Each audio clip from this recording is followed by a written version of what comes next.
ஓம் நம சிவாய. சிவனும் பார்வதியும் ஒரு சந்தியாசி இளவரசியை மணந்தபோது ஏற்பட்ட நிகழ்வுகள் இப்பொழுது காண்போம். திருமணத்திற்காக சிவன் அமர்ந்திருந்தார்.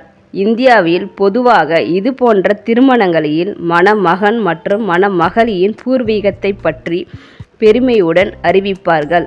அவர்களது வம்சாவளி எங்கிருந்து வருகிறார்கள், அவர்களது இரத்தம் எவ்வளவு சுத்தமானது என அவர்களின் வம்ச விருட்சகத்தை ஆராய்ந்து தெரிவிப்பார்கள்.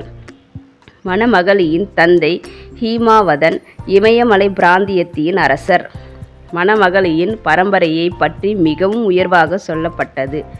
இப்போது அவர்கள் மணமகனை பற்றி என்ன சொல்கிறீர்கள் என்றார்.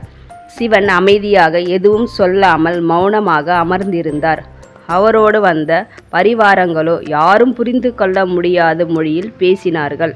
அர்த்தமில்லாத சத்தங்கள் எழுப்பிக் கொண்டு இருந்தார்கள். இதனால் அவமானப்பட்ட மணமகனின் தந்தை, பூர்வீகம் இல்லாத ஒரு மனிதனா? அவர் எப்படி என் மகளை மணப்பார்? இவர் எங்கிருந்து வருகிறார்? இவர் தாய் தந்தை யார்? அவருடைய பரம்பரை என்ன என்று யாருக்குமே தெரியவில்லை. இவருக்கு எப்படி என் பெண்ணை கொடுப்பது என்று கோபத்தோடு எழுந்தார். அப்பொழுது விருந்தினராக அங்கே வந்திருந்த நாரத முனி முன்னால் வந்து தன் ஒற்றை கம்பியுடன் இருக்கும் ஏகதாரா என்னும் இசைக்கருவியில் ட்ரங் ட்ரங் ட்ரங் என்று இசைத்தார்.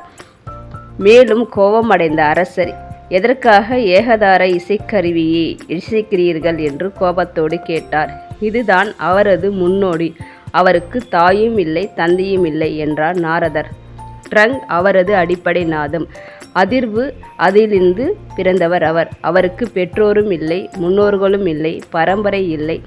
அவர் சுயம்புவாக தோன்றியவர், தானாக உருவெடுத்தவர்.